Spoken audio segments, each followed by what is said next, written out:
याद है? अबे रिफ्रैक्शन सरफेस से आपका कॉन्वेक्स ना था, ये कॉन्केव था, कॉन्वेक्स था ना। एक होमवर्क दिए थे, बना चला है, कौन बनाया है? थोड़ा हाथ में एक बन गया, सेम आंसर आया कि अलग आया? ये क्वेश्चन सेम आया कि अलग आया? लास्ट क्वेश्चन वही था ना, वही आया कि अलग आया? अलग आया, वही आएगा। इधर उधर हो गया, सबको बनाना ही पड़ेगा, है ना? चलिए ठीक है। सेकेंड था आपका, देखिए पहला रिफ्लेक्शन हम लोग पढ़ रहे थे किससे? कॉन्वेक्स स्फेरिकल सरफेस से, है ना? कॉन्वेक्स स्फेरिकल सरफेस में हम लोग डेंसर टू रेयर किए थे, कर रहे थे ना? Denser to sorry rare to denser, अब याद भी लीजिए। उसके बाद हम कितना क्लास लेंगे और तो याद है, denser to rare, sorry rare to denser, उसमें कह रहे थे कॉन्वेक्स स्फेरिकल सरफेस, ठीक है ना? फर्स्ट। सेकंड देखिए, इन कॉन्केव स्फेरिकल सरफेस,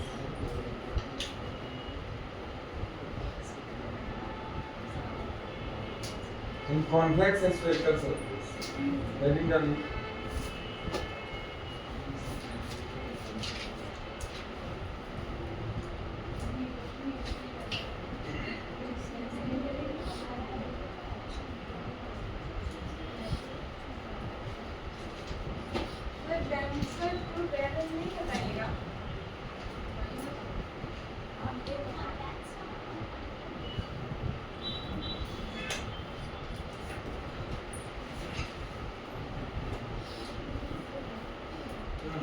क्या बोल रहे हैं सर? डेंसर टू रेयर बता दिया तो कॉन्कैव का बताओ। हाँ तो आ रहा हूँ, तो आपकी कॉपी में आपके सब लिखा हुआ है।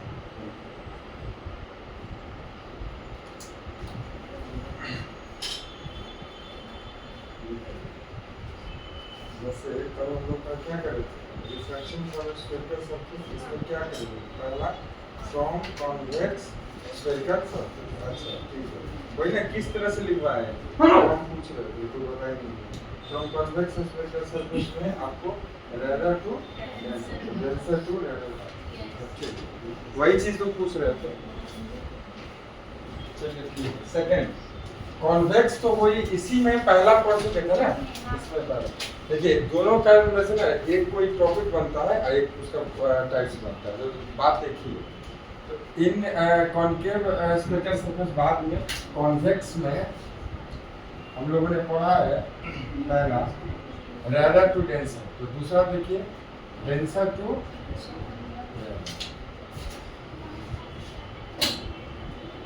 ठीक है ध्यान से। अब डेंसर टू रेयर है, तो पहले इधर होगा आपका डेंसर मीडियम,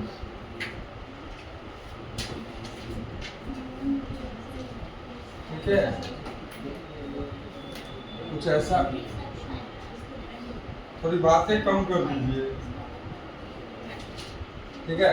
इधर बस इतना हम दिखा दे रहे डेंसर, आप इसको हम ऐसे भी दिखा सकते थे कि डॉटेड डॉटेड डॉटेड, इस बाहर में आपका जो मीडियम है उससे ये क्या है? डेंसर, है ना? इन कंपैरिजन टू जो एक्सटर्नल मीडियम है उससे ये डेंसर, ठीक है? मान लीजिए बाबू इसमें यहाँ कहीं ऑब्जेक्ट रखा हुआ है, ध्यान से देखिए, यहाँ ऑब्जेक्ट रखा हुआ है, तो एक रे ऑब्जेक्ट से मान लेते हैं कैसा गया, याद है ना? कल भी लिए थे, ये तो कैसा चला जाएगा बोलिए? सीधे, ठीक है? ये पता है, ये बता भी चुके हैं, ये पोल, ठीक है? सेकेंड रे मान लीजिए यहाँ गया, इसका रिफ्रैक्शन देखने के लिए इंसिडेंट पॉइंट पे क्या डालना पड़ेगा बोलिए? नॉर्मल ना? नॉर्मल कहाँ होगा बाबू?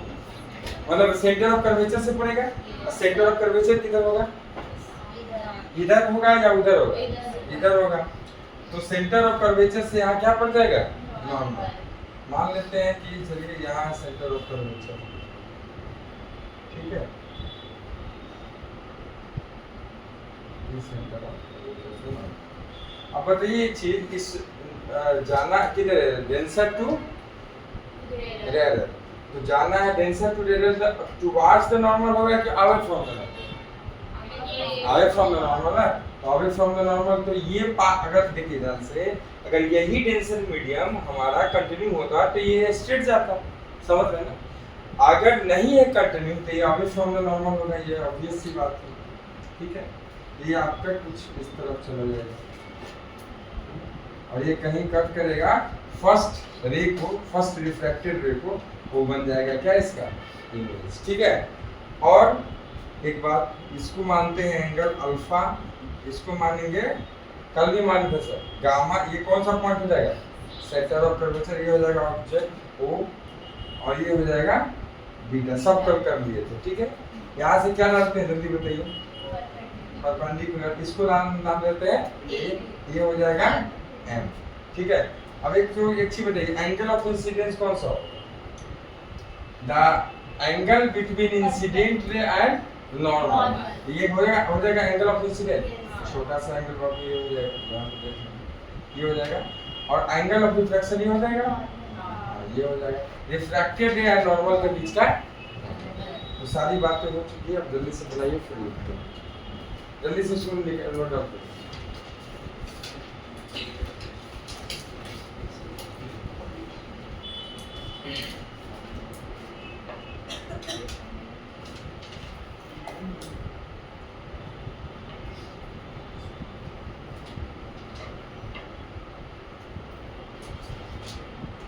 थोड़ा फास्टली करिए, बहुत स्लो है यहाँ पे, क्योंकि जल्दी से जल्दी जितना हो सके खत्म करते हैं, ठीक है। नहीं तो आप जो बचेगा अगर लिखना तो रिकॉर्डेड में नहीं देख भी सकते हो, वहाँ से भी देख सकते हो, आपका वीडियो तो जाते ही है ना। हो गया, चलो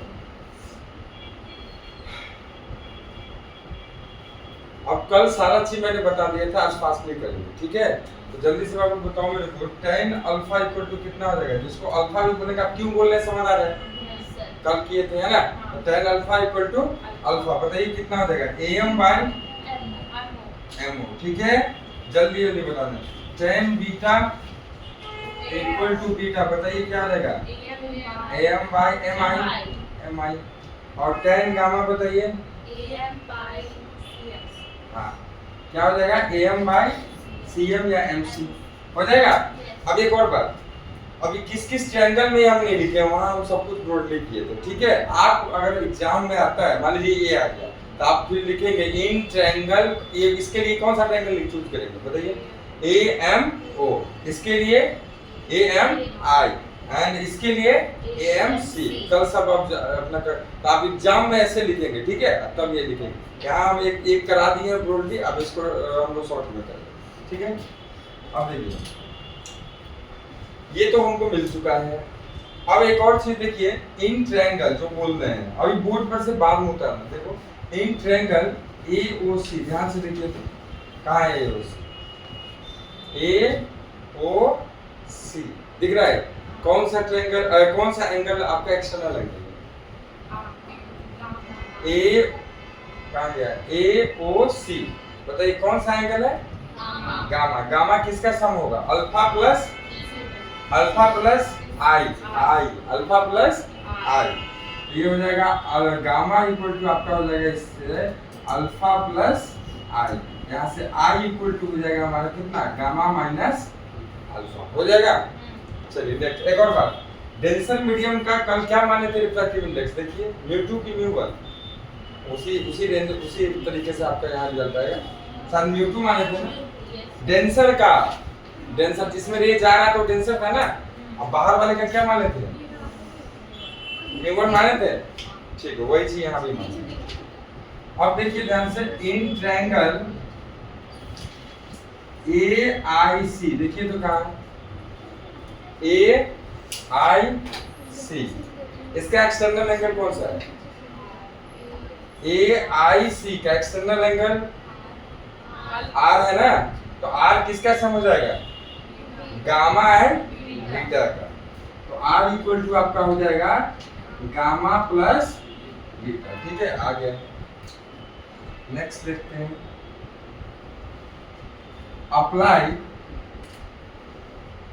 apply Snell's law at point A. बताइए क्या हो जाएगा, sine i upon sine r equal to क्या होगा, बताइए किससे किस में जा रहे हैं, तो म्यू वन बाय कि mu two by mu one, mu one by mu two, तो mu one by mu two. अभी तो आपको क्लियर है। अब यहाँ से स्मॉल एंगल है तो इसको आई और आर लिख सकते हैं, तो I upon R equal to mu one upon mu two. यहाँ से क्रॉस मल्टीप्लिकेशन कर दीजिए, तो mu two I equal to mu one R. ठीक है, इसको मान लेते हैं इक्वेशन फर्स्ट। ठीक है, अब देखिए, put the value of i and r in equation one. Put करिए, आई और आर का वैल्यू किधर है, आई इधर है, आर इधर है। ठीक है, तो आई इक्वल टू क्या होगा, गामा माइनस अल्फा। तो यहाँ रखते हैं mu two into gamma minus alpha. ठीक है, और उधर रखेंगे आर की जगह क्या, गामा प्लस बीटा, तो equal to mu one gamma plus beta. ठीक है बाबू, आ गया। अब इसको मान लेते हैं इक्वेशन टू। लिखिए तो जल्दी यहाँ पे थोड़ा।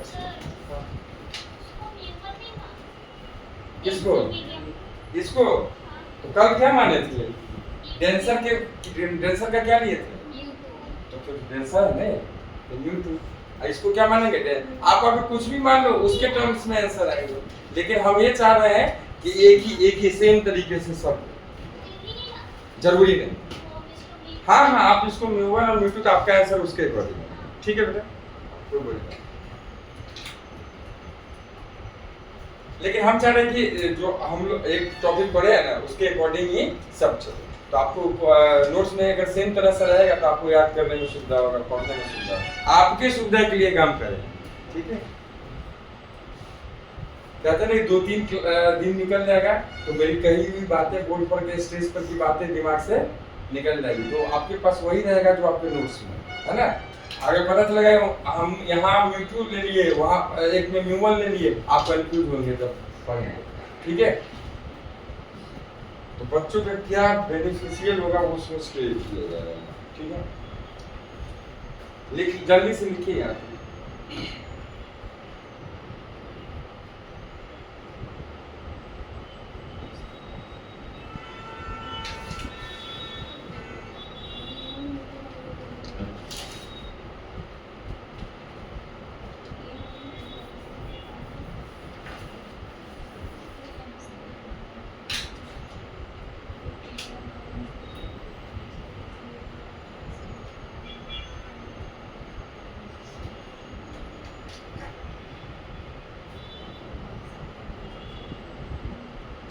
अच्छा, एक और बात इधर देखिए, तो am को am बाई mo को क्या लिख सकते हैं, pm बाई mo लिख सकते हैं, कल किए थे। m और p पॉइंट बहुत ही पास है, तो हम यहीं पे डायरेक्ट कर देते हैं। ठीक है ना, तो इसको देखो, इसको आप लिख सकते हैं m को pm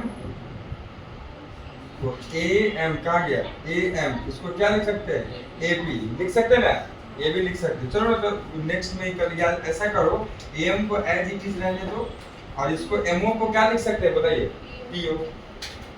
ठीक है, इसको क्या लिख सकते हैं बाबू, am बटे बोलो pi, इसको क्या लिख सकते हैं, am बाई pc।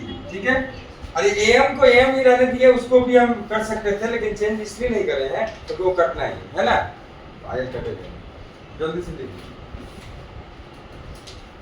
कल ये बात बता चुके थे है ना, याद है, अरे याद है कि नहीं? yes,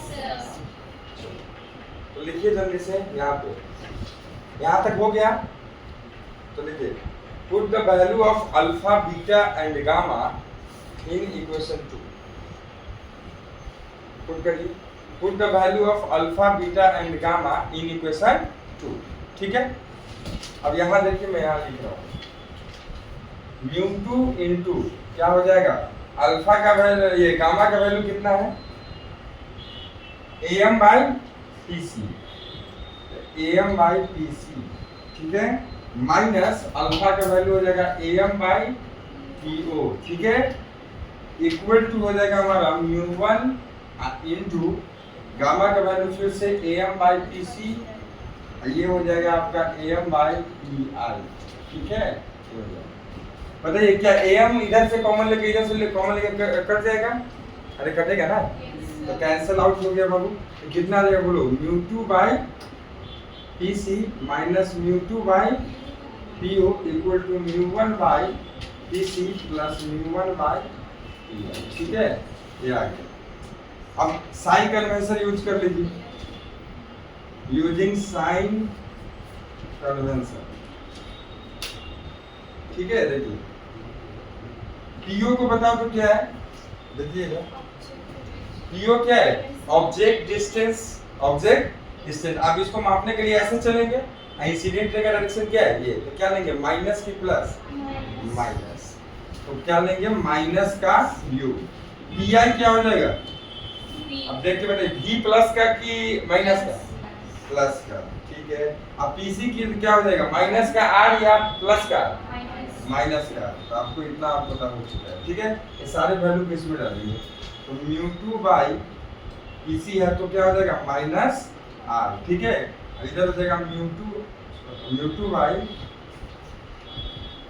पीओ, पीओ देखो minus U equal to mu one by minus R, इधर हो जाएगा आपका म्यू वन बाई प्लस का, हो जाएगा।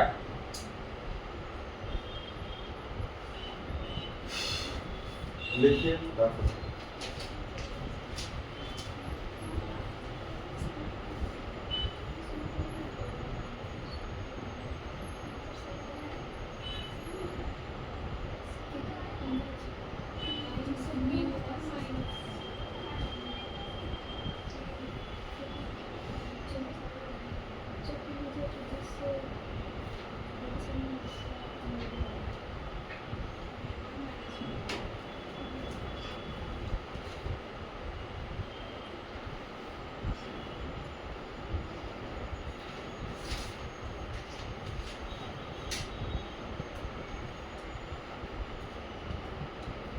हो गया। अब इसको अरेंज करिए, कैसा होगा?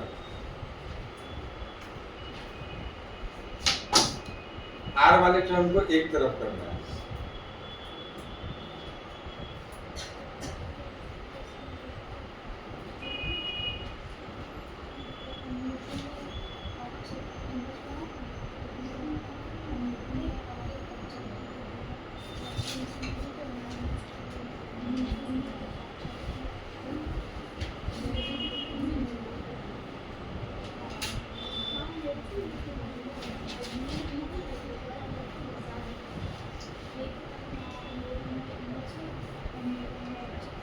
क्या कंफ्यूजन है? अरे बोलिए ना, है क्या?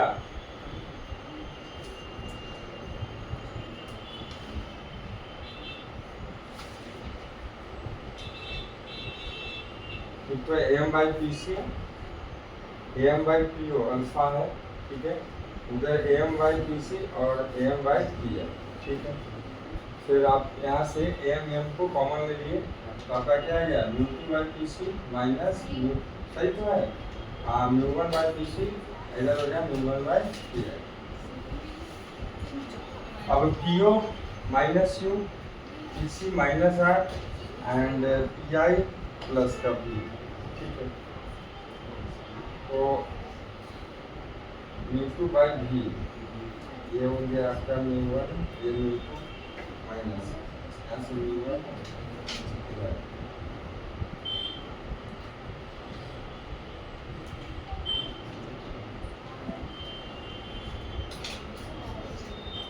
एक चीज गड़बड़ हो रहा है, क्या चीज? आना चाहिए आंसर वही, mu two by v minus mu one by u equal to mu two minus mu one by R. कल ये आया था। अब देखो ध्यान से, इस तरफ अगर आप करेंगे, ध्यान दीजिए, इसको उधर ले जाएंगे तो पॉजिटिव हो जाएगा, हो जाएगा। तो म्यू टू बाई आर, इधर क्या है? Minus mu one by R, सही है। लेकिन ये म्यू वन बाई भी नहीं, म्यू टू बाई भी होना चाहिए, समझा ना? ये इस तरफ अगर ले जाते हैं, फिर इसको इधर लाएंगे, प्लस होना चाहिए। कोई दिक्कत नहीं।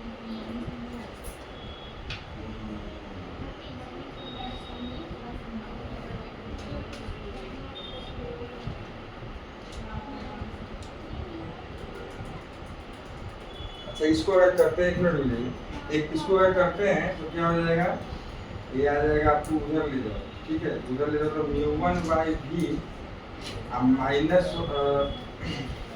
ये माइनस माइनस क्या हो जाएगा, देखो प्लस, उधर जाकर तो क्या होगा माइनस म्यू 2 बाई यू, ठीक है, इक्वल टू ये बचेगा म्यू 2 बाई आर माइनस के साथ, ये जाएगा तो प्लस। अब ठीक है, देखो बताते हैं क्या होगा, म्यू 1 माइनस म्यू 2 अपॉन में क्या हो जाएगा, ये आंसर इसलिए आया था कि कल एक चीज बताइए, जिधर से रे जा रही थी उसका रिफ्रैक्टिव इंडेक्स हमने क्या माना था, म्यू 1, और जिधर रे जा रही थी उसका क्या माना था, म्यू 2। इस बार क्या किए, जिधर से जा रही है उसका क्या माने, म्यू 2, और जिधर जा रही है उसका क्या माने, आंसर उसी फॉर्म में है। देखो ना गड़बड़ नहीं है, बस क्या है अगर पलट के मानते जैसे वो भूल लेती है ना, हाँ तब से मान जाएगा, ठीक है कोई बात नहीं, कोई दिक्कत नहीं है, मानने से आंसर सही है, आंसर सेम है ना आपका, हाँ आपका आंसर, तो अगर इसको ये मानोगे म्यू 2, इसको मानोगे म्यू 1, तो वहाँ बदल जाएगा, ठीक है वही चीज, कोई बात नहीं, हम जो माने हैं उसके अकॉर्डिंग आगे, ठीक है वही तो, इसको तो चाहे आंख बंद करके भी करो तो सही जाता है, गड़बड़ तो होने का चांस ही नहीं है।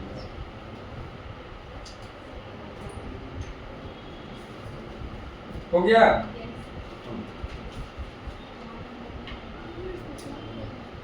अरे एक चीज बताइए, अगर आप इसको म्यू 2 मान लेंगे, एक सेकंड के लिए इसको क्या मानेंगे म्यू 1, तो आप बताइए इस जगह पे ध्यान दो, इस जगह पर क्या आ जाएगा ऊपर में, यहाँ क्या आ जाएगा बोलो, म्यू 2 बाई म्यू 1, अब यहाँ वही रहेगा म्यू 2 बाई म्यू 1, अब यहाँ से आप ये हर जगह चेंज हो जाएगा, और क्या है ये म्यू 2, ठीक है, तो यहाँ से ये म्यू 1 और ये हो जाएगा म्यू 2, यहाँ से देखिए ये हो जाएगा म्यू 1 और ये हो जाएगा म्यू 2, अब ये आ जाएगा म्यू 1 और ये हो जाएगा म्यू 2, ठीक है, तो यहाँ से इस पहले को पुट करो तो ये आ जाएगा म्यू 1 बाई, ये हो जाएगा म्यू 1, ये हो जाएगा म्यू 2 और ये हो जाएगा, अब इसके अकॉर्डिंग में देखो इतना ध्यान देना, ये उधर जाएगा तो माइनस हो जाएगा बाबू, तो क्या होगा बताओ, इसके अकॉर्डिंग जब बदले हैं तो mu 2 by v minus mu 1 by u, देखो mu 2 by v minus mu 1 by you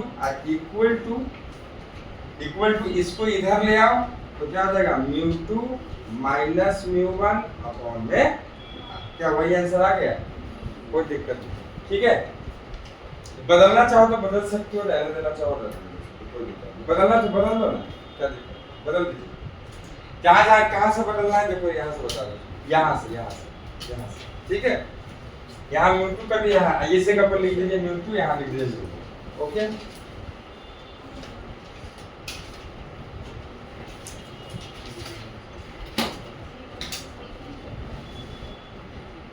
हमने जो उनसे जिक्र करा था यही चीज लाने के लिए, सेम आने के लिए, समझ रहे ना आप, और हम लोगों ने उल्टा मान लिया, ठीक है, 10 पर उल्टा है, तो क्या दिक्कत है, उसको बदल दो,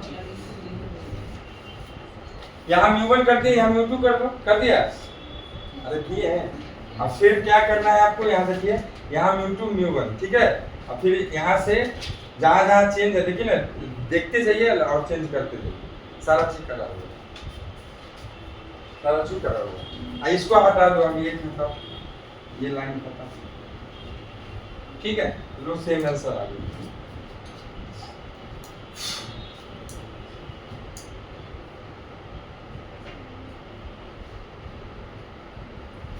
आपका सेम आंसर आ गया,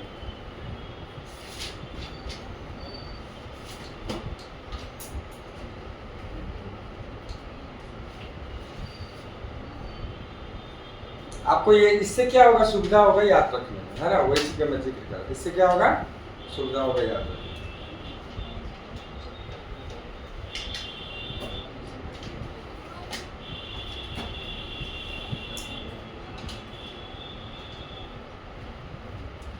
इधर देखिए, ये आंसर कैसे आया, अब देखो डेंसर टू रेयर और रेयर टू डेंसर दोनों के लिए ये आंसर आया। कैसे आया, ये सेम कैसे आया?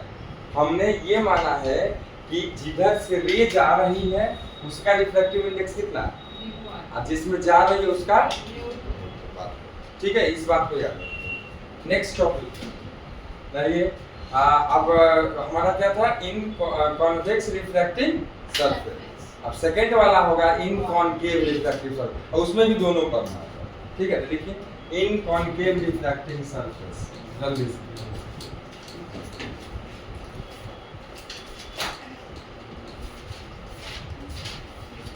इन कॉनकेव रिफ्रैक्टिंग सरफेस।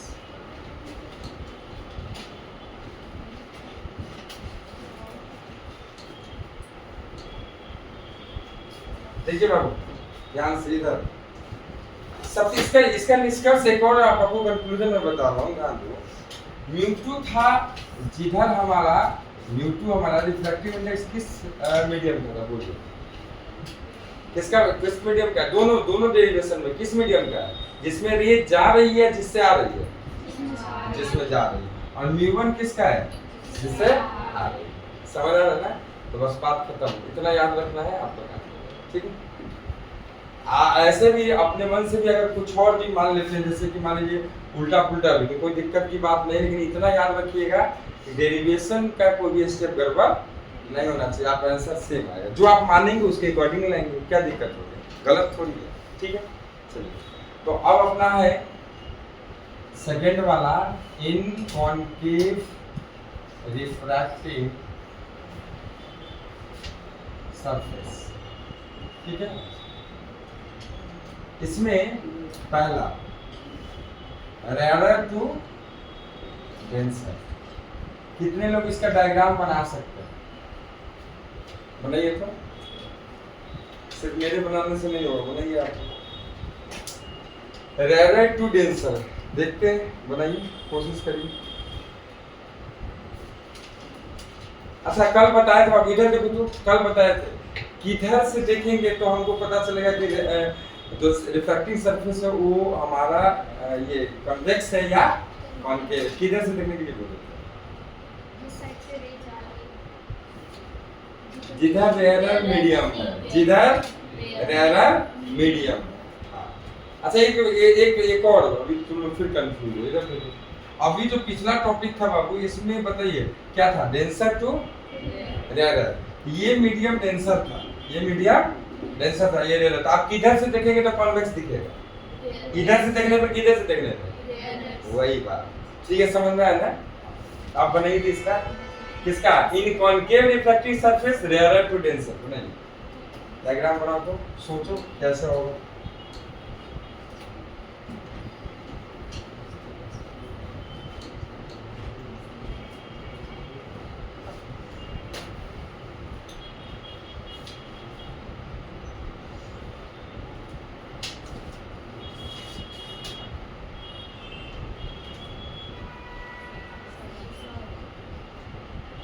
कुछ लोग तो सोच रहे होंगे सर सोचना क्या है, ये पहले बताइए।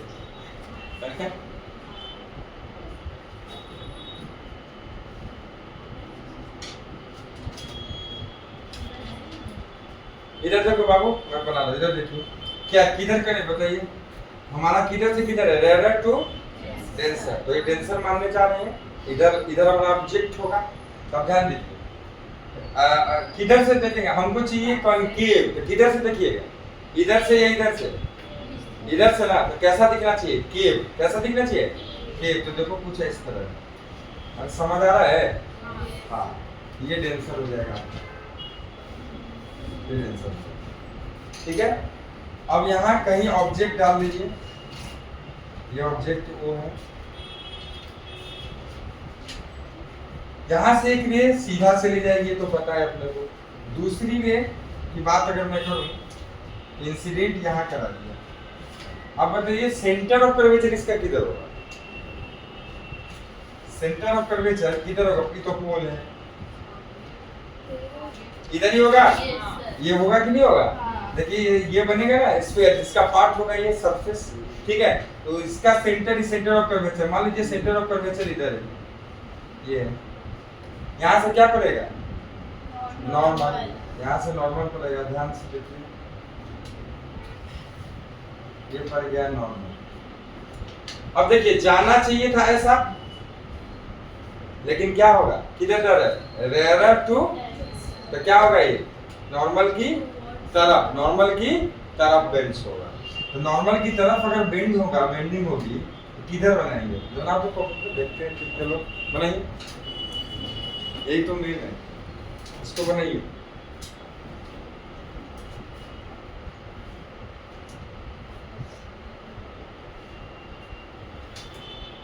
बनाइए जल्दी से।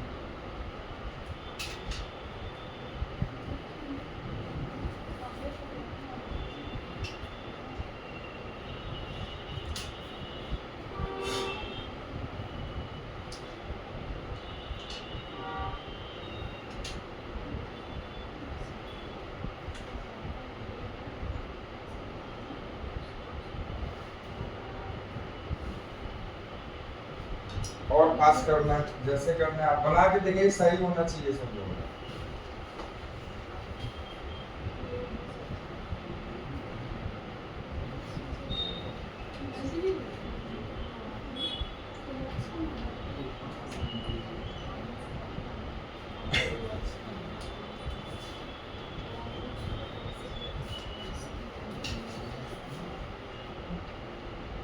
देखिए अगर ये मीडियम कंटिन्यू होता था, ध्यान से देखो बाबू, क्या ऐसा जाता, अरे मेरे हाथ को देखिए, ये जा रहा है ना, ऐसा जाता, ध्यान से प्लीज हाथ को देखिए। अब टुवार्ड्स द नॉर्मल का मतलब क्या है, ऐसे अपनी इस पाथ से इस तरफ बेंड हो जाएगा, समझ में आ रहा है। तब देखिए जब ये अपनी पाथ से इस तरफ बेंड होगा, तो कुछ इसको पीछे बढ़ाएंगे तो यहाँ मिलेगा, अरे समझ आ रहा है। तो ध्यान से देखिए बाबू, कहीं न कहीं ये कुछ इस तरफ बेंड हो जाएगा, इस तरफ, ठीक है, अपनी पाथ से। देखिए इसको बढ़ाएंगे आप, तो कहीं हमारा यहाँ मिलेगा, समझ में आ रहा है। अभी देखो ये क्या बन जाएगा बाबू, बोलो, आई, ये क्या होगा, ओ, ये क्या होगा, सेंटर ऑफ कर्वेचर। तो एक एक करके सबका एंगल ले लो, ये कितना एंगल, गामा, ये कितना हो जाएगा, बोलो छोटू सा जो है बीटा, ये अल्फा, ठीक है, सारी इधर ही हो, सारी इसमें इधर ही हो जाएगा। आई और आर बता दो,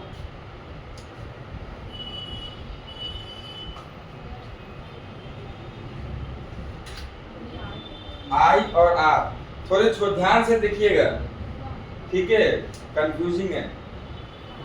ध्यान से देखो, ये ऐसा जाता, ऐसा मुड़ा, तो जब ये ऐसा मुड़ा तो इससे इधर हो जाएगा, और ये आपका देखो, ये इसको पीछे करेंगे तो बीच में आएगा, ठीक है। अब बताओ आई कौन सा होगा, एंगल आई,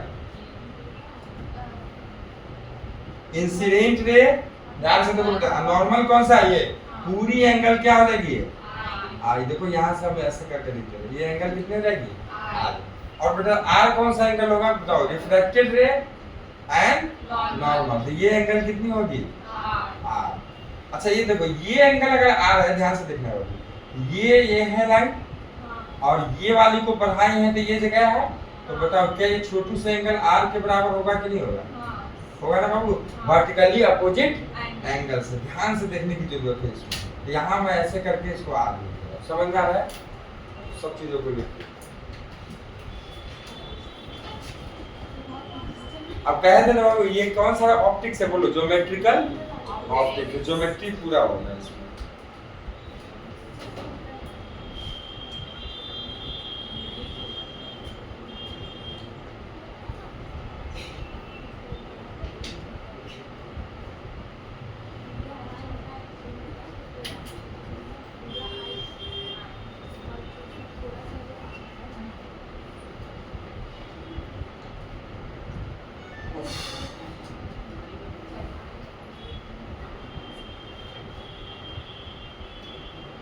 और परपेंडिकुलर कहां से डालते थे, पॉइंट ए से, तो बेटा किधर होगा, बोलो, ये होगा ए एम, ठीक है। क्या इसको आप सॉल्व खुद से नहीं कर सकते हैं, खुद से नहीं बना सकते हैं, घर पे हो जाएगा, इधर सब लोग प्लीज बताइए, हो जाएगा, तो आगे बढ़ते हैं, ठीक है। वही बात सब फिर कर, क्या करेंगे पहले बताइए, पहला सिस्टम बताते हैं, tan अल्फा फिर tan बीटा फिर tan गामा निकालेंगे बाबू। फिर आप क्या लगाएंगे इन एंगल AOC और IAC देख लेना आप। उसमें आप एक्सटर्नल एंगल को ढूंढेंगे और उससे आप लगा लेंगे I और R का वैल्यू निकाल लेंगे, ठीक है। फिर लगाएंगे पॉइंट ए पे क्या स्नेल्स लॉ और उसको वैल्यू को पुट करेंगे, फिर अल्फा बीटा गामा का पुट करेंगे और लास्ट के आंसर तक साइन कन्वेंशन लगा के नहीं होगा तो बताना, फिर हम कर देंगे, ठीक है। हो जाएगा ना। चलो हम डायग्राम बना दिए, आप घर पे कर लीजिए, ठीक है। अरे सब लोग से होगा। चलिए सेकंड जल्दी से बाबू लिखो डेंसर टू रेयर, जल्दी से सेकंड। इसमें भी दो है, इसको मिटाऊं मैं, लिखिए जल्दी से denser to rarer second, denser to rarer. बाबू देखते हैं कितने बच्चे इसका डायग्राम बनाते हैं, बनाइए खुद से। सरफेस कॉनकेव होगा ये तो फिक्स है।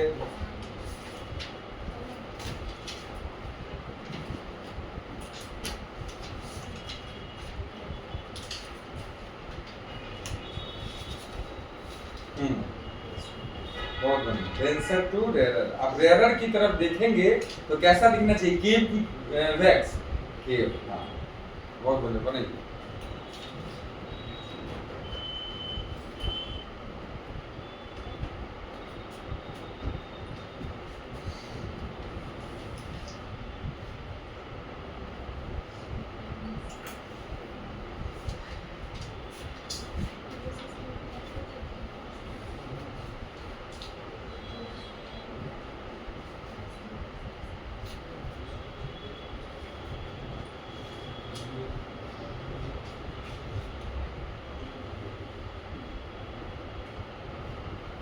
ठीक है।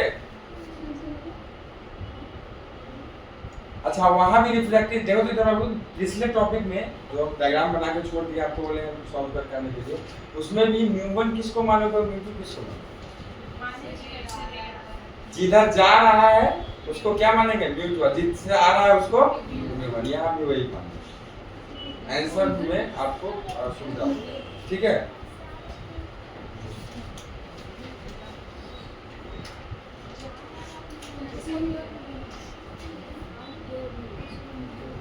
एक रे एज इट इज चली जाएगी ऐसा, ठीक है। दूसरा रे को देखो ये गया, ये दूसरा रे चला गया। अब बताइए इंसिडेंट पॉइंट पे नॉर्मल कहां से पड़ेगा, इधर से कि इधर से, इधर से। इधर कहीं क्या होगा सेंटर ऑफ कर्वेचर। बाबू यहाँ से क्या पड़ जाएगा नॉर्मल, ये एंगल क्या हो जाएगा आई हो जाएगा। अब ध्यान से देखिए, अब आपका बताइए रेयर टू डेंसर जाना चाहिए था इस पाथ पे, सॉरी डेंसर टू रेयर तो जाना चाहिए था इस पाथ पे। तो डेंसर टू रेयर है तो बताइए क्या होगा, अवे फ्रॉम द नॉर्मल कि toward the normal, away from the normal, मतलब अपने पाथ से नॉर्मल इधर है तो और दूर हो जाएगा। तो ये इधर मुड़ जाएगा, अरे मुड़ेगा कि नहीं मुड़ेगा। तो बताइए क्या ये रे और ये रे कहीं एक्चुअली में कट करेगी, वहां भी तो एक्चुअली में कट नहीं कर सकते रही थी। उस पिछले वाले में भी क्या इमेज कैसा बन रहा था वर्चुअल, इसमें भी कैसा बनेगा वर्चुअल। तो वर्चुअल बनेगा तो इसको बढ़ाएंगे तो कहीं पर क्या कुछ कट करेगा, ये कट करेगा और ये बन जाएगा हमारा, ठीक है। और ये एंगल हो जाएगा अल्फा, ये हो जाएगा बीटा, ये हो जाएगा गामा, ये डाल देंगे परपेंडिकुलर, ये हो जाएगा ए एम, ठीक है। अच्छा बताओ तो आर एंगल कौन सा है, रिफ्रैक्टेड रे है नॉर्मल के बीच का एंगल हो जाएगा। ये आई और ये आर, और कोई चीज छूटा नहीं। इसको क्या मान लेंगे बोलिए म्यू1, अब बाहर वाले को खत्म। इसको सॉल्व करके लाइए, ठीक है। ये भी आप सॉल्व करेंगे खुद से। आगे बढ़े,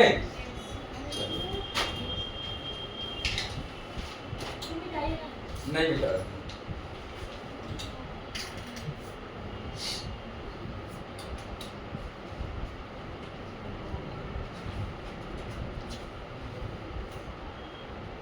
समझ आया कोई दिक्कत।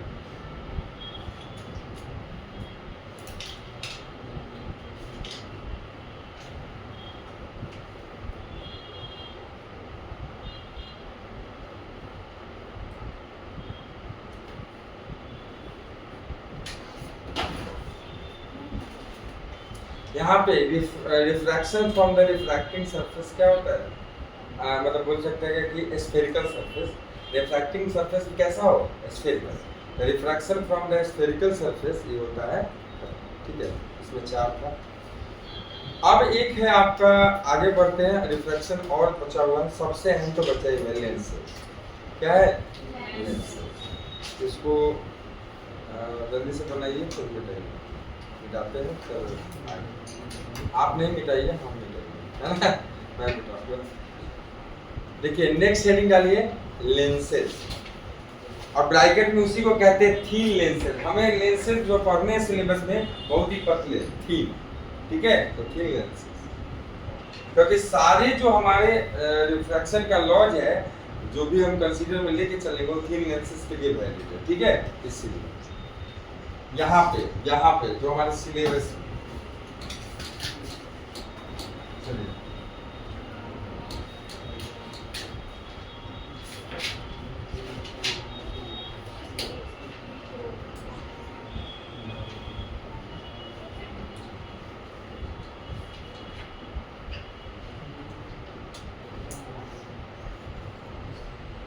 तो देखो बाबू, ऐसा एक रिफ्रैक्टिंग मीडियम कह सकते हैं, ट्रांसपेरेंट रिफ्रैक्टिंग मीडियम होता है थीन लेंसेज या लेंसेज आप उसको जिसको कहते हैं। एक ऐसा ट्रांसपेरेंट रिफ्रैक्टिंग मीडियम होता है जिसका दो सरफेस होंगे, जिसका एक सरफेस कैसा हो? स्फेरिकल, और दूसरा क्या हो? प्लेन और स्फेरिकल। नहीं समझे? या तो दोनों सरफेस स्फेरिकल होगा, या एक दूसरा सरफेस क्या होगा? प्लेन, या फिर स्फेरिकल, ठीक है। तो इस तरह के जो ट्रांसपेरेंट रिफ्रैक्टिव मीडियम होते हैं उनको हम क्या बोलते हैं? लेंस। तो लिखिए, the transparent refracting medium, the transparent refracting medium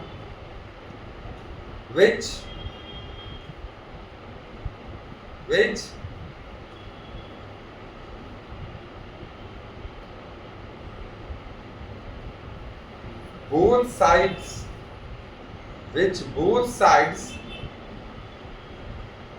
are spherical, और या मतलब और one side is spherical and other side is plane. Spherical and other side is plane.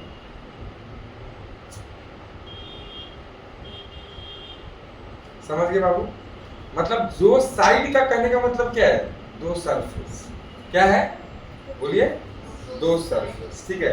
तो एक ऐसा ट्रांसपेरेंट रिफ्रैक्टिंग सरफेस मीडियम जिसका दो सरफेस होगा, तो जिसमें से दोनों या तो स्फेरिकल हो सकता है, या एक स्फेरिकल और दूसरा कैसा? प्लेन। इस तरह की चीजों को हम क्या बोलते हैं? लेंसेज, ठीक है। तो लिख लीजिए, ये इज कॉल्ड एज, लास्ट में lenses, is called as lenses.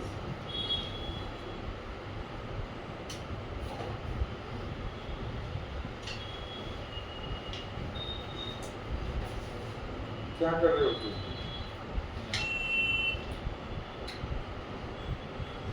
It's called as lenses. ये सब काम नहीं करना, पढ़ाई करना, ठीक है।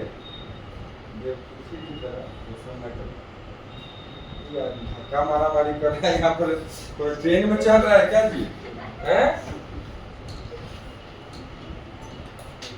चलो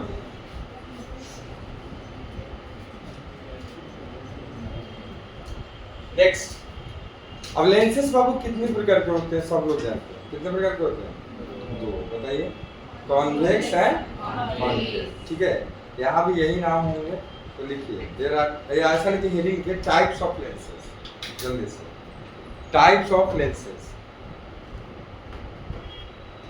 इसमें लिखिए there are two types of lenses. There are two types of lenses. Two types of lenses.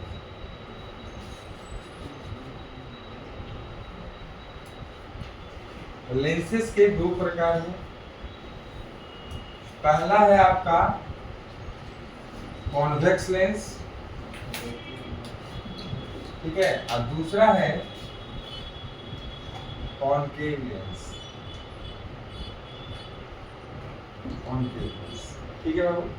ये भी आपका 3 प्रकार का होता है फर्दर, ये भी होता है 3 प्रकार का, तो टोटल 6 प्रकार के लेंसेज होता है सिलेबस में, ठीक है।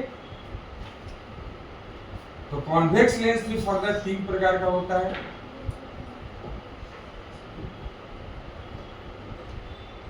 और कॉनकेव भी 3 प्रकार का है।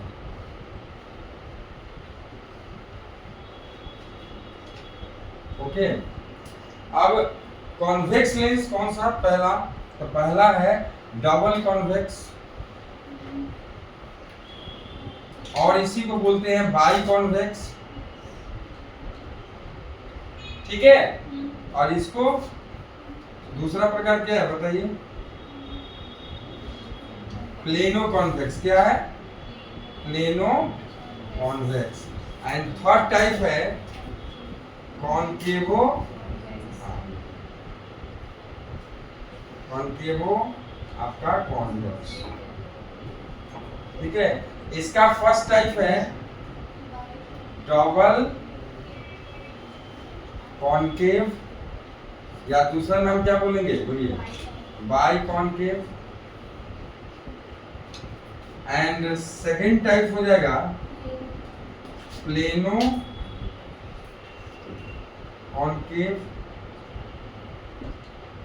और थर्ड टाइप हो जाएगा आपका कॉन्वेक्सो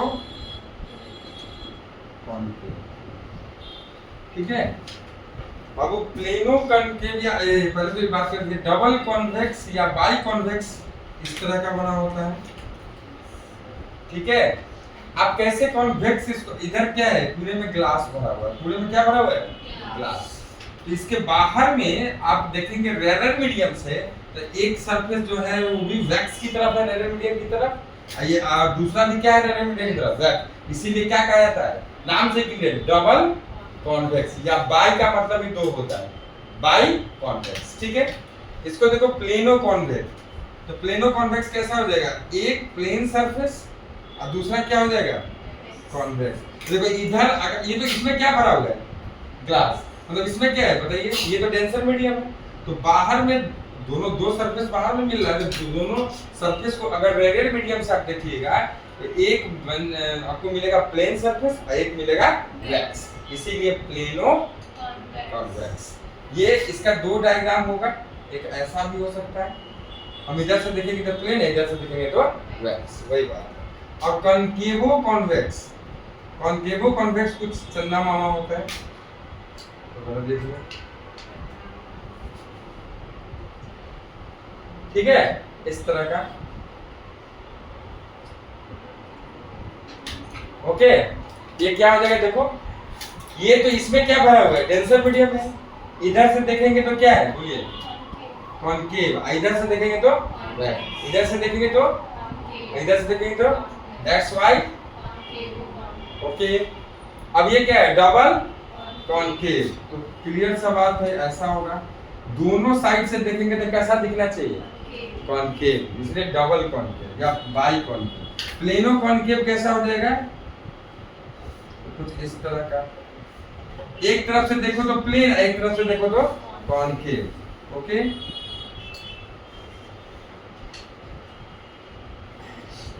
और ये कैसा हो जाएगा?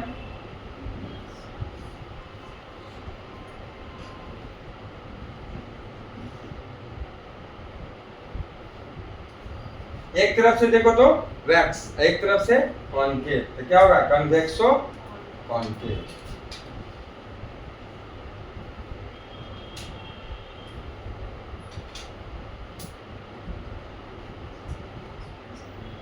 ठीक है, तो बना लीजिए।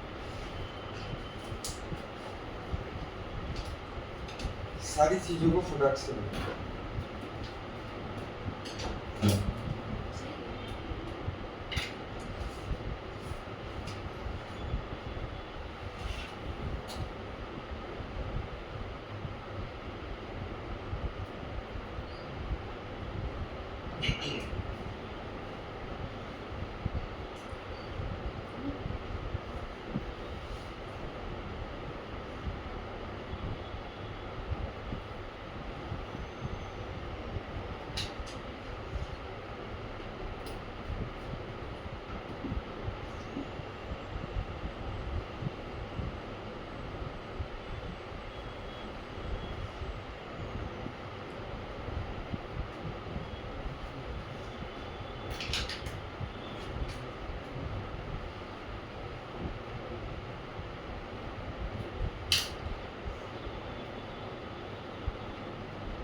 हो गया।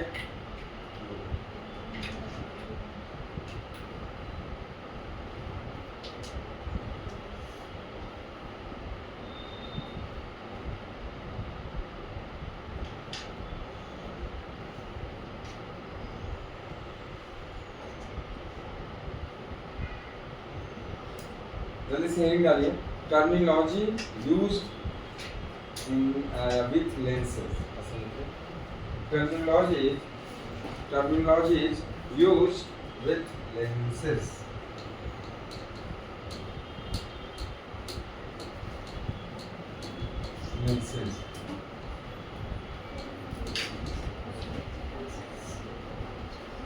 तो देखिए, सबसे पहला जानना जरूरी है इसमें, आपको एक एक करके टर्मिनोलॉजी को देखेंगे। पहला ऑप्टिकल सेंटर,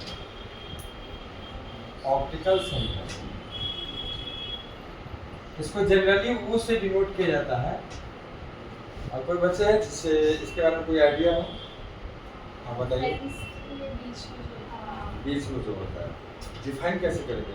ये लेंस के सेंटर ऑफ द लेंस, जरूरी नहीं कि लेंस के सेंटर में, नहीं, हमेशा सेंटर में नहीं रहता, ये किनारे में भी हो सकता है। इवन ऑल्दो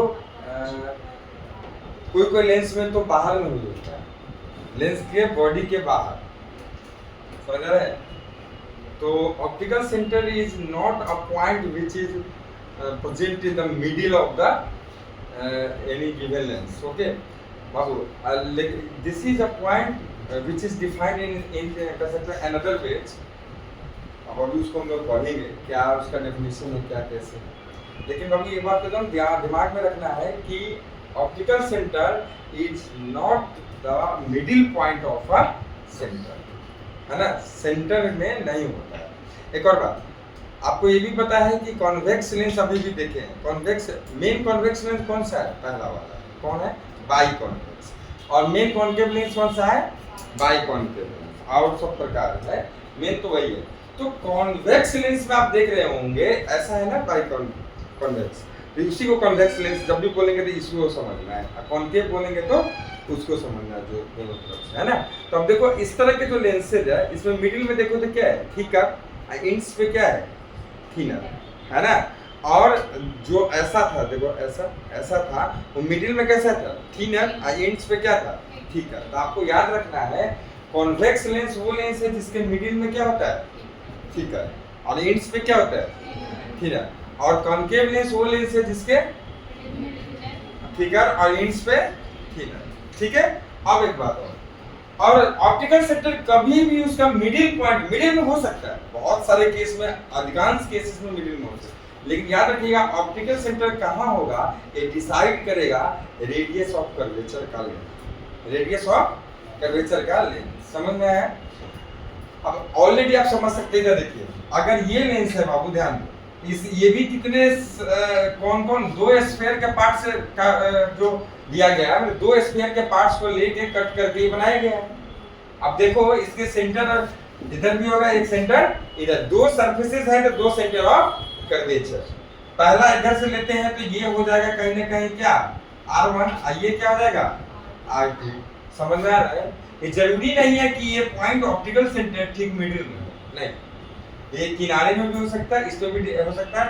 ये R1 और R2 पे क्या करेगा, डिपेंड करेगा। ठीक है, आप इस वाले लेंस को भी देख सकते हैं, इस वाले लेंस को, ये भी दो स्फीयर्स के का पार्ट होगा, दो स्फीयर के सरफेसेस का, दो स्फीयर के सरफेसेस का कहीं ना कहीं पार्ट होगा, जिसके दोनों सरफेस है वो वहीं से लिया गया है। ठीक है, तो इसके भी कहीं ना कहीं ऑप्टिकल सेंटर होगा, इसका भी एक R1 होगा और एक R2 होगा। समझ में आ रहा है?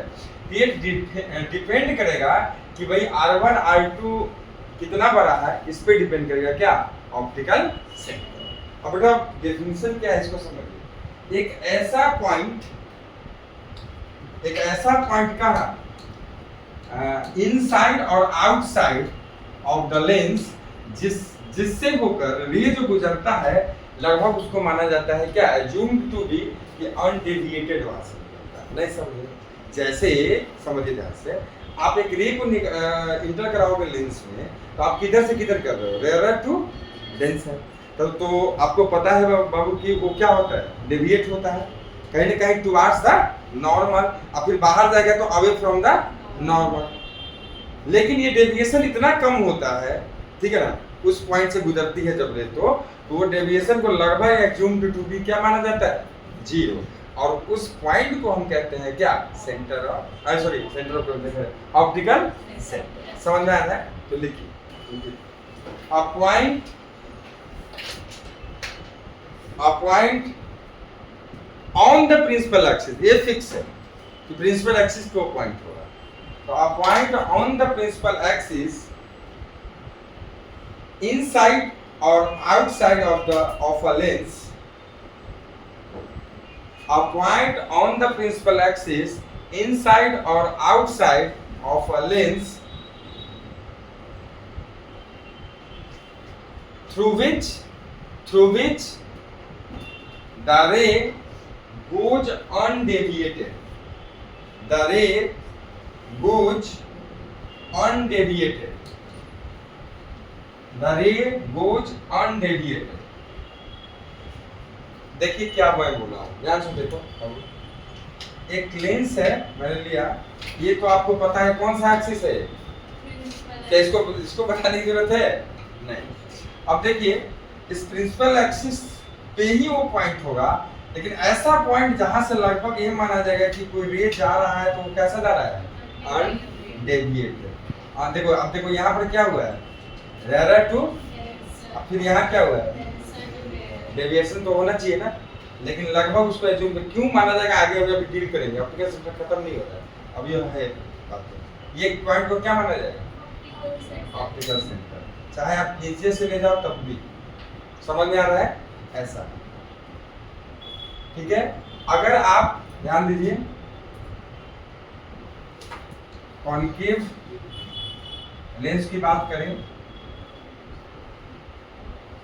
तो इसमें भी लगभग अनडेविएटेड जो पॉइंट होगा जहां से निकलेगा, लगभग उस पॉइंट को आप क्या मानेंगे, बोलिए, ऑप्टिकल सेंटर। तो पहले तो इसको बनाओ, फिर बात करते हैं कि इसको क्यों एज्यूम किया जाता है कि अनडेविएटेड। इतना छोटा सा डेविएशन होता है ना, थीन लेंसेज से पड़ रहा है ना बाबू, तो इसलिए ये माना जाता है कि लगभग वो सीधा निकला है।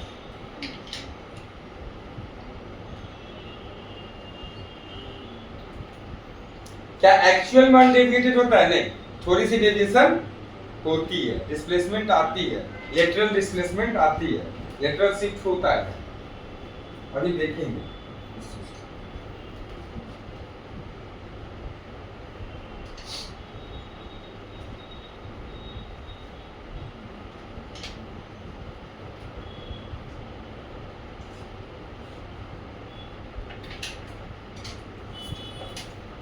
बन गया, देखिए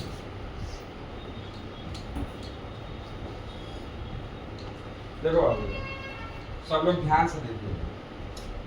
मान लीजिए कॉन्वेक्स लेंस है, ठीक है, एक कॉन्वेक्स लेंस, ये प्रिंसिपल एक्सिस है, एक रे इंसिडेंट हुई, अगर ध्यान से देखिएगा, एक रे इंसिडेंट हुई, क्या लगता है, ये फर्स्ट नाम दे देते हैं इसका, चलो x, इस वाले को मान लेते हैं फर्स्ट पोल, इसको y दे देते हैं, इसको मान लेते हैं सेकंड पोल। दोनों सरफेस है ना, दोनों सरफेस है, ये भी एक स्फीयर का पार्ट होगा और ये भी एक स्फीयर का पार्ट होगा। इसका फर्स्ट पोल और ये सेकंड पोल। अब ध्यान दीजिए, जब भी ये x p1y फर्स्ट सरफेस यही है ना, इस सरफेस पे जब इंसिडेंट हुआ तो इंसिडेंट पॉइंट यहाँ है, इंसिडेंट पॉइंट यहाँ है। ध्यान से देखिए, अब क्या होगा इसको जानने के लिए हमको क्या डालना पड़ेगा, नॉर्मल। ये देखिए नॉर्मल इसका कहाँ से पड़ेगा, इस सरफेस से। इस सरफेस इस स्फीयर का पार्ट है, तो कहीं ना कहीं सेंटर ऑफ कर्वेचर इधर होगा। अब सेंटर ऑफ कर्वेचर ये होगा तो ये कौन सा हो जाएगा, C1। तो C1 हो जाएगा। देखो यहाँ से क्या पड़ेगा, ये नॉर्मल, ये पड़ गया नॉर्मल, नॉर्मल पड़ गया ना।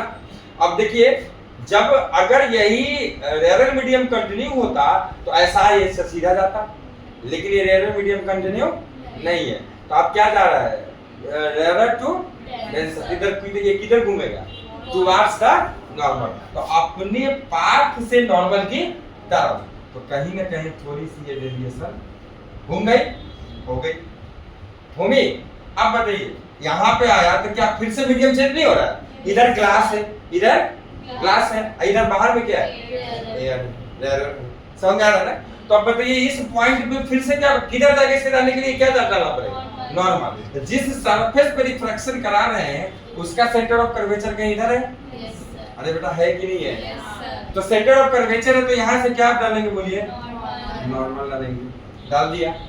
अब देखो ध्यान से, ये अगर यही ग्लास अगर कंटिन्यू होता तो सीधा जाता, लेकिन अब क्या होगा, डेंसर टू रेयर, ये क्या होगा, अवे फ्रॉम द, अपने पाथ पे ये, तो उससे नॉर्मल से दूर इधर होगा, तो अवे फ्रॉम द नॉर्मल। तो ध्यान से देखिए, होता क्या है कि ये लगभग जो है इसके क्या होता है, पैरेलल। ध्यान से देखो, इसको अगर आप शिफ्ट, ये प्रीवियस जो डायरेक्शन था, पाथ था, उसको अगर बनाओगे, ये प्रीवियस पाथ यही था ना, तो ये प्रीवियस पाथ को बनाओगे तो क्या लग रहा है, ये छोटी सी डिस्प्लेसमेंट हुई, समझ रहे। ये झुंड, बहुत ज्यादा झुंड डायग्राम, बहुत ही ज्यादा, इस सारा माइक्रोस्कोप, इतनी थीन लेंस होती है ना, आप चश्मा में देखते हैं आपको दिखता है कि मोटा है, कुछ नहीं ना, बहुत थीन लेंसेस होती है, और ये डिस्प्लेसमेंट बहुत स्लाइट है।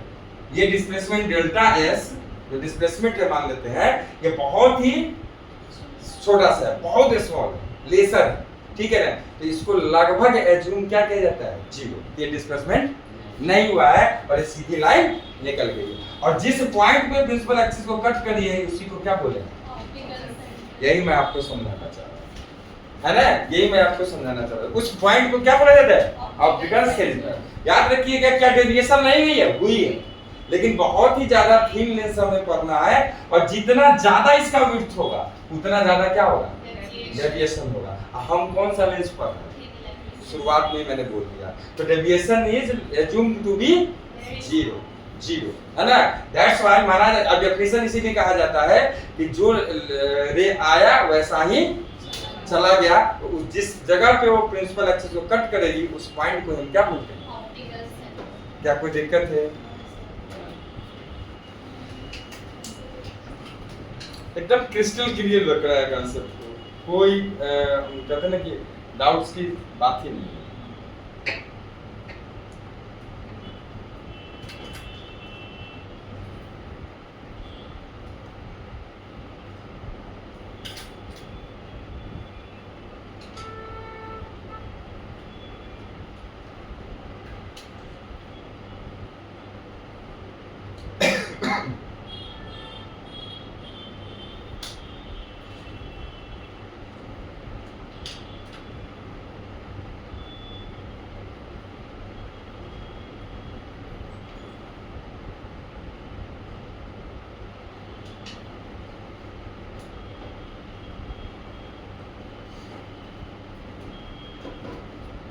इस पॉइंट को आप इधर भी लिख सकते हैं, कोई दिक्कत नहीं है, इसको पूरा बना लीजिए।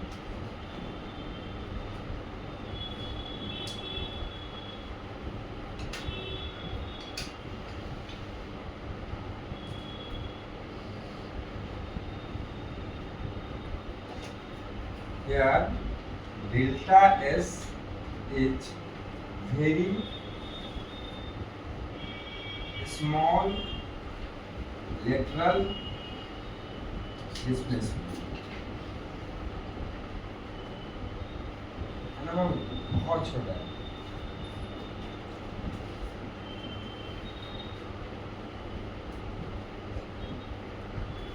विच, इसी में लिख लो, which is neglected for cleanliness, cleanliness।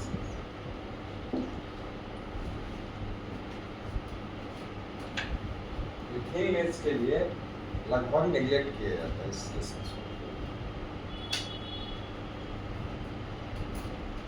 एक पॉइंट ये हो गया, एक पॉइंट और हो सकता है, द लेटरल शिफ्टिंग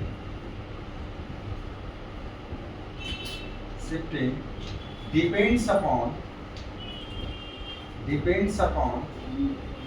अब वो अभी पता है किस पे डिपेंड करता है, सिर्फ विड्थ पे, है ना, width of the lens in the middle, है ना, तो विड्थ ऑफ द लेंस जितना ये छोटा होगा उतना ज्यादा होगा। अब हमें तो पढ़ना है थिकनेस।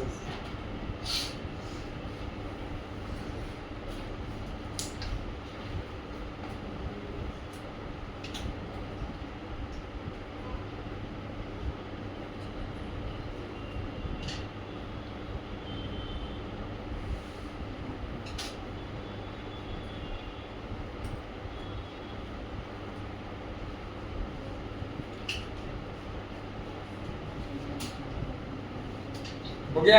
Yes, sir.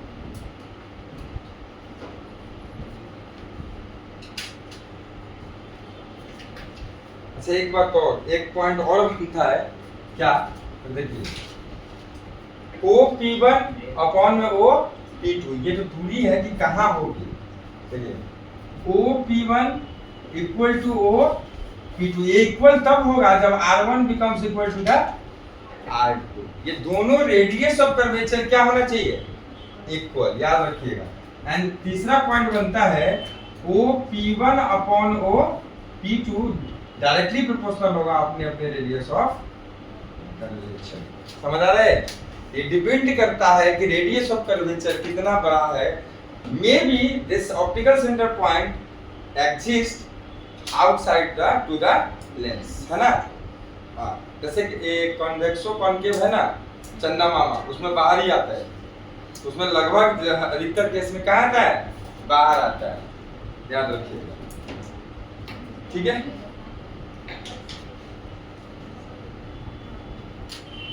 चलिए अब दूसरी बात, ऑप्टिकल सेंटर जो एक्स्ट्रा थी मैंने पढ़ा दिया, पोल आप समझते हैं, प्रिंसिपल एक्सिस आप समझते हैं, सेंटर ऑफ कर्वेचर 2 होगा वो आप समझ रहे हैं, वहीं से, है ना।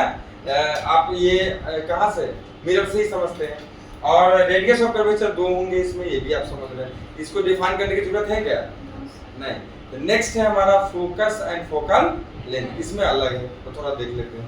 हेडिंग डालिए, फोकस, टर्मिनोलॉजी ही पढ़ रहे थे, सेकंड फर्स्ट में पढ़े ऑप्टिकल सेंटर इतना डिटेल में, दूसरा लिखिए फोकस, लिखिए फोकस।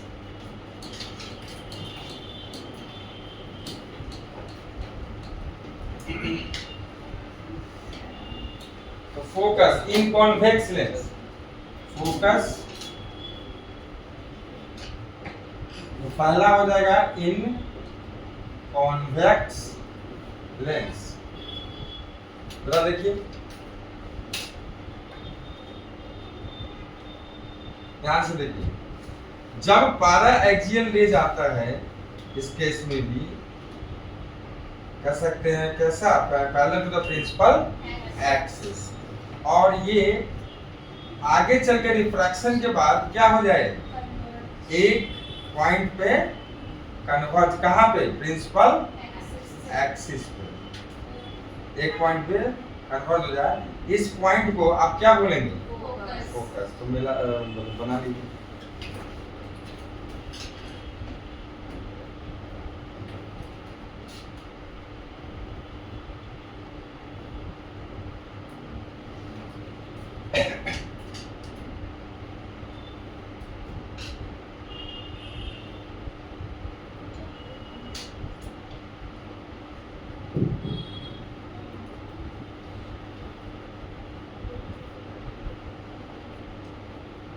ऑप्टिकल सेंटर से इस पॉइंट की दूरी को क्या कहा जाएगा? Focal length. Focal length. समझ गए हैं? वहां पे सारे डिस्टेंस कहां से मापे जाते थे? यहाँ पे सारे डिस्टेंस कहां से मापे जाएंगे? बहुत आसान सी बात है। तो लिखिए, इसमें डेफिनेशन इसका लिखिए जल्दी से। When the para-axial rays incident on a convex lens, when the para-axial rays incident on a convex lens, after refraction, convex lens, after refraction, the refracted rays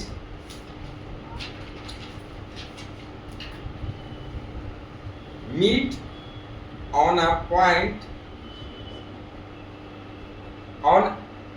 at a point कर दो, at a point on the principal axis, at a point on the principal axis is known as the focus, और उसी को बोलते हैं principal focus. ठीक है, एक में लिखवा देते हैं, दूसरा में लिखवाएंगे। लिख लीजिए फोकल लेंथ जल्दी से। तो फोकल लेंथ स्मॉल f से डिनोट करते हैं, इसको कैपिटल F से डिनोट करते हैं ऐसे। तो फोकल लेंथ लिखिए, हेडिंग करिए फोकल लेंथ। तो लिखिए the linear distance between optical centre, the linear distance between optical center and the principal focus of a lens, the linear distance between optical center and the principal focus of a lens is defined as the focal length,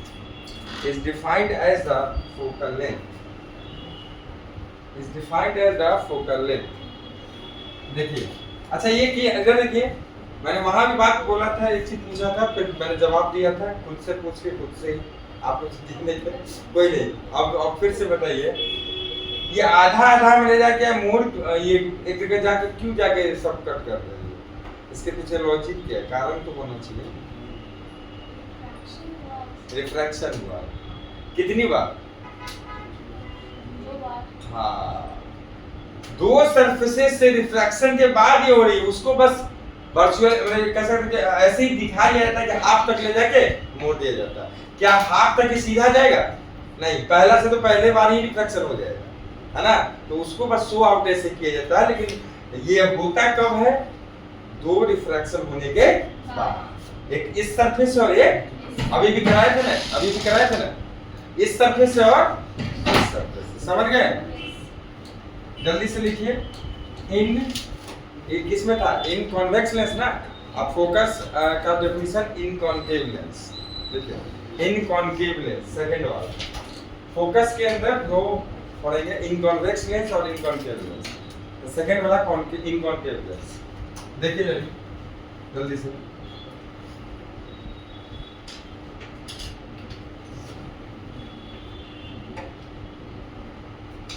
in concave lens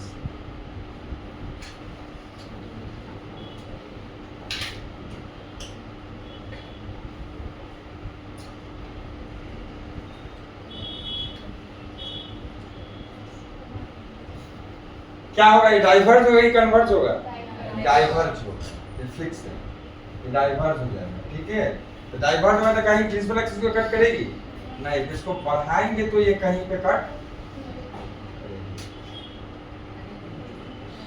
ठीक है, बढ़ाने के बाद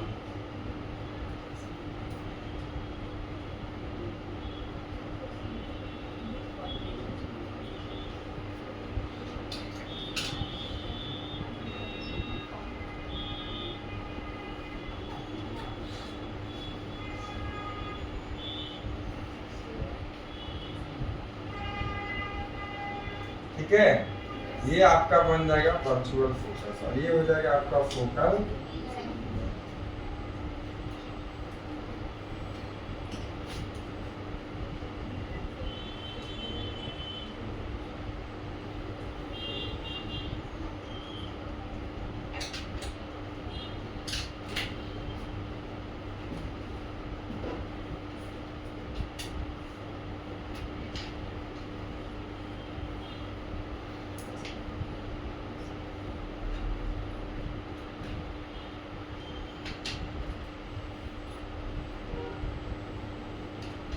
गया?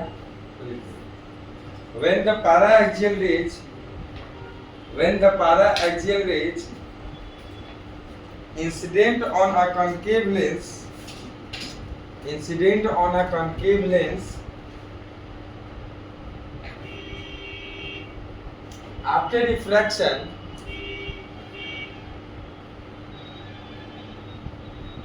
the refracted rays diverged out. After refraction, the refracted rays diverged out.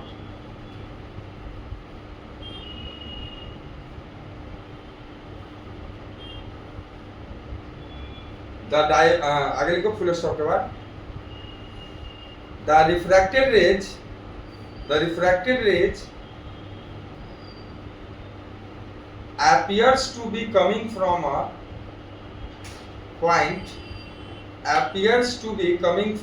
point on the principal axis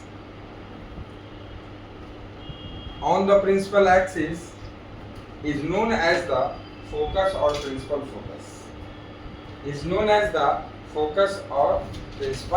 focus. ठीक है, हो गया. अब इधर देखिए फोकल लेंथ का वही डेफिनेशन हो जाएगा इसमें. अब आप एक जगह लिखवा ही दिए और नोट अच्छी लिखिए कि फोकस जो है आपका किसमें, कॉन्वेक्स लेंस में कैसा होता है, रियल. इसमें कैसा होता है, वर्चुअल. तो लिख लीजिए note. Focus for the convex lens is real. Focus for convex lens is real, whereas for concave lens is virtual. Okay? तो यहाँ पर फोकस हो गया, बाकी चीजें आप जानते हैं. यहाँ के बाद आगे देखिए इधर image formation by the lenses. Then उसके वो 10th में भी थोड़ा बहुत पढ़े होंगे. देन उसके बाद यहाँ पर थोड़ा एक्स्ट्रा चीज आ जाता है, लेंस मेकर्स फार्मूला. ठीक है, उसको मैं बताऊंगा. और देन हमारा आ जाएगा मिरर फार्मूला की तरह लेंस फार्मूला, उसका प्रूफ. देन उसके बाद आपको पावर ऑफ लेंस और मैग्निफिकेशन, है ना, मैग्निफिकेशन. मतलब कल के क्लास में लेंस खत्म हो जाएगा. ठीक है, और देन हमारा बस बचेगा ऑप्टिकल इंस्ट्रूमेंट. मतलब एक क्लास या 2 क्लास में वो भी खत्म, आपका चल. ओके, तो अब आप क्वेश्चन बनाते रहे. आई थिंक कोई दिक्कत नहीं आ रहा होगा तो पूछ लेंगे. ठीक है.